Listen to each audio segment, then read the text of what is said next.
gmail.com ou pelo Twitter, @opiniãopr. E a gente volta daqui a pouco.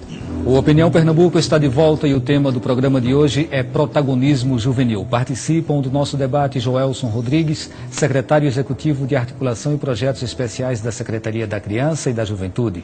Otávio Machado, coordenador do programa Juventudes, Democracia, Direitos Humanos e Cidadania da UFPE. E Camila Laurentino, da organização não governamental Reagir e Mudar. E a gente estava conversando com a Camila agora no intervalo sobre o comentário do Alex do Ibura. E ela disse que gostaria de fazer um comentário em cima do comentário do Alex. Isso, Alex e demais telespectadores. Trabalhar no terceiro setor realmente é um grande desafio. Principalmente porque você leva muitos nãos, você leva muitas, assim, às vezes, espaço muito fechado dentro da sociedade. Às vezes até dentro da própria ONG, não sei qual é o caso dele. Mas isso não pode desestimular. O trabalho de uma ONG, ele é muito bonito em si, porque ele trabalha com os indivíduos, um de cada vez. E, como eu estava falando, talvez a decepção tenha vindo porque você não conseguiu ainda transformar muita coisa. Mas não é para se preocupar, porque a gente transforma o mundo um dia de cada vez. Uma pessoa por vez.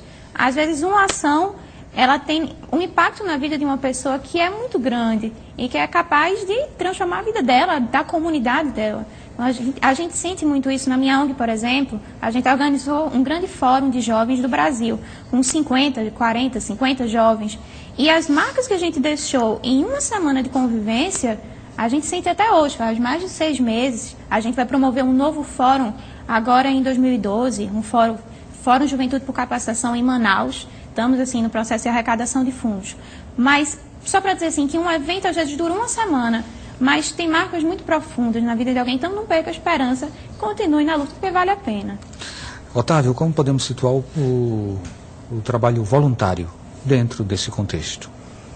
Olha, o trabalho voluntário, acho que o jovem sempre teve essa capacidade de generosidade de se entregar a causas, a movimentos, a organismos, de uma forma totalmente desprendida, sem interesse. Você considera isso positivo? Considero, acho que é prática no sentido do ser jovem, você se doar.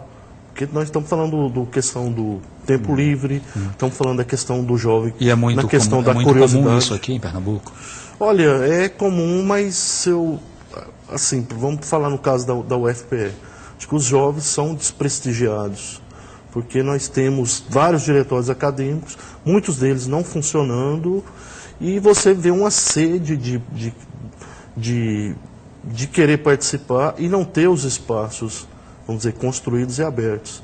Então, eu já a título, a gente estamos chegando para o final do programa, a título de mensagem que eu deixo, principalmente para os jovens que estão nos movimentos estudantis, que tentem integrar, tentem participar e tentem, sobretudo, cavar o seu espaço. Sempre vai ter alguma coisa para ele fazer dentro da universidade, seja no diretório, no DCE, seja num projeto de extensão ou num projeto de pesquisa, sempre vai ter um espaço para ele dar a sua contribuição aprendendo, que é o mais importante. Joelson, tem uma pergunta aqui do Lucas José, ele fala, tenho 16 anos e uma pequena ligação familiar com a política. Quando toco neste assunto com minha família e amigos, não recebo apoio. Que pena que ainda existe um desestímulo hoje. Na realidade, a criação e a discussão política é algo essencial para a sociedade. É importante a gente participar e participar, sobretudo, dialogando. Se outras pessoas não têm a vocação de estar diretamente colocando-se a dispor de representar outros, mas a participação se dá, inclusive, nesse processo de escolha. Eu acho que hoje existem muitos movimentos partidários, politizados, dentro do movimento estudantil existe também muito presente, que colocam essa pauta, essa discussão política mesmo, com relação não só à política partidária, mas política pública, que é a discussão que nós estamos colocando. Como implementar, estruturar políticas públicas de juventude, para a juventude e, sobretudo, com a juventude, que ela possa ser autor dessas ações. E para que isso materialize, são direitos garantidos para essa população juvenil que a gente queremos que ela se efetive nas diversas formas, né?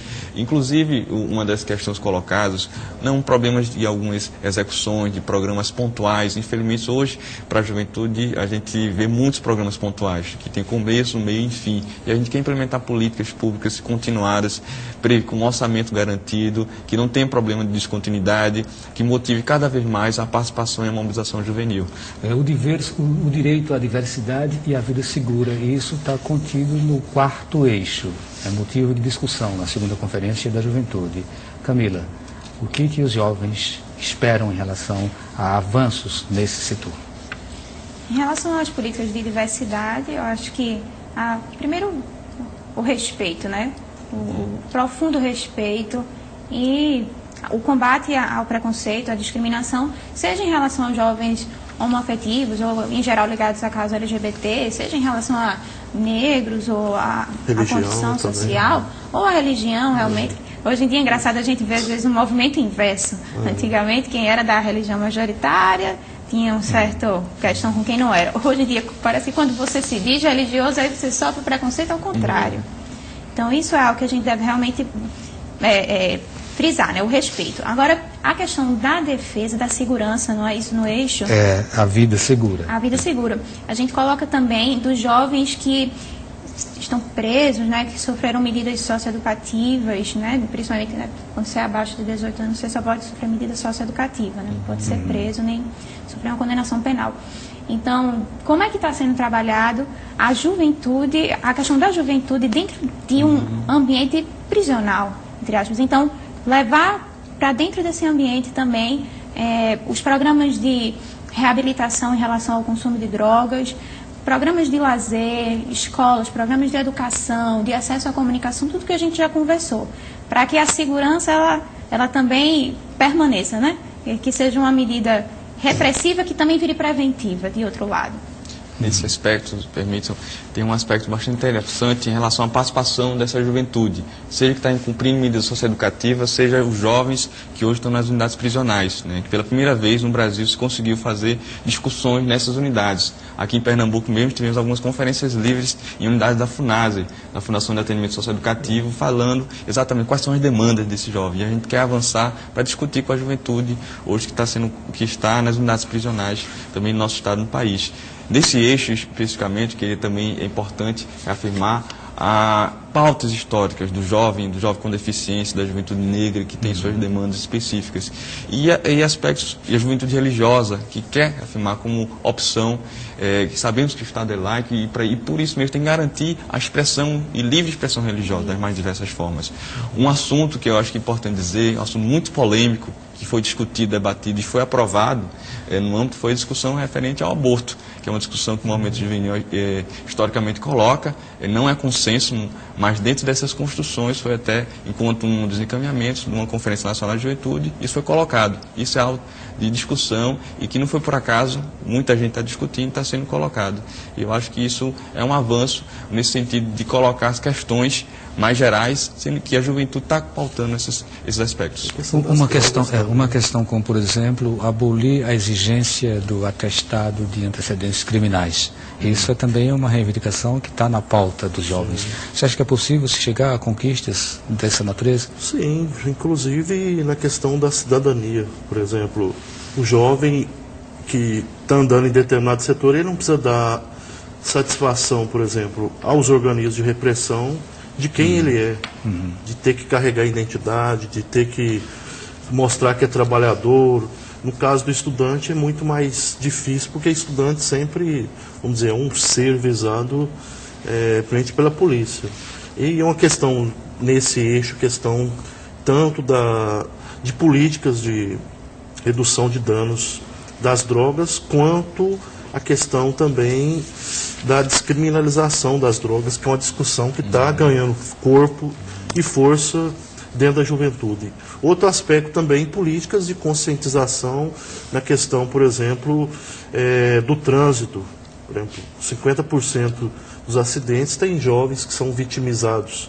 A questão da criminalidade também e da violência, os jovens tanto são atores como vítimas, que estão nessa dupla situação que precisa ser verificado. E lembrando que 90% dos prisioneiros, das pessoas presas, são jovens, estão nessa situação.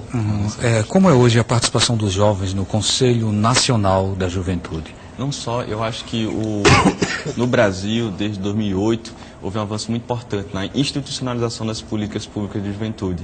Foi criada a Secretaria Nacional de Juventude, o Conselho Nacional de Juventude, e que isso houve uma repercussão em todos os estados e em diversos municípios. Hoje temos um Conselho Nacional de Juventude bem amplo, na participação são mais de 100 pessoas, Conselho Nacional. Em Pernambuco nós temos um Conselho Estadual paritário, com a participação da sociedade civil ativamente nessa discussão, como também participação de 14 secretarias de Estado. Então, os gestores, juntamente com a sociedade civil, juntam-se e vão estar discutindo, deliberando sobre esses aspectos.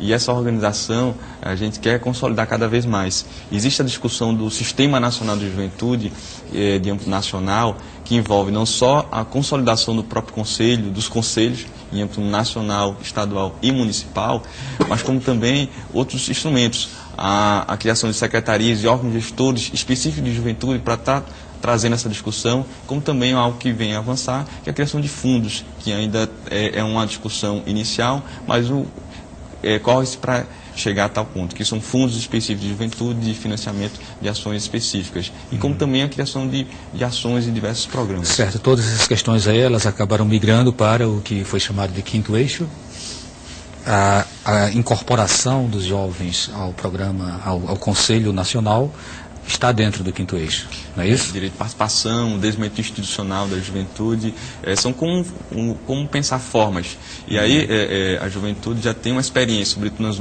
encontros e movimentos mobilizados, ela tem uma participação efetiva.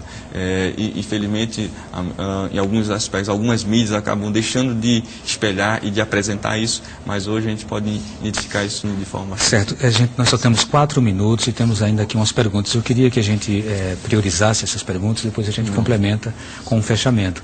Então, há uma pergunta do Bartolomeu Abidon. Ele diz: há uma forte correlação entre o aumento das redes sociais e as manifestações que andam acontecendo pelo mundo. Diante disso, qual seria a contribuição em porcentagem da rede social na execução dos novos movimentos? 100% ou temos outros fatores? Camila? Depende do conjunto, do segmento social que você estiver falando. Entre os jovens, eu acho que realmente chega perto, né? Não sei, uns 90%, porque a gente também não pode esquecer, como já foi falado, que muitos jovens não têm acesso ainda a computadores, também não têm acesso à internet. Mas como esse acesso está sendo democratizado mais e mais, a participação realmente ela é muito grande, por essa facilidade do jovem se associar pelas redes sociais, se comunicar. Agora, lembrar que deve sair das redes sociais, né? Deve vir para a rua, deve ter alguma ação, nem que seja mandar um e-mail para um político, mas que saia do mero plano e vá para ação concreta. O Alisson Alves, ele fala: gostaria de perguntar aos convidados se, na concepção deles, o poder público estadual atua fortemente na defesa e difusão dos direitos garantidos pelo Estatuto da Criança e do Adolescente, ou deixa a desejar em algum aspecto, como, por exemplo, a educação. A gente já falou sobre educação, então aí gostaria que a resposta fosse bem rapidinha para a gente poder fazer aquele fechamento. Certamente existe o papel do Estado, do governo, seja qual for, ele é assegurar os direitos, garantir os direitos. E que, particularmente no Estado de Pernambuco, a gente vem avançando bastante. Antigamente a gente pensava em escola, hoje estamos universalizando ensino integral para todo ensino médio. Então, na realidade, precisamos avançar sim, mas certamente estamos num caminho bastante interessante para a educação pernambucana. Bom,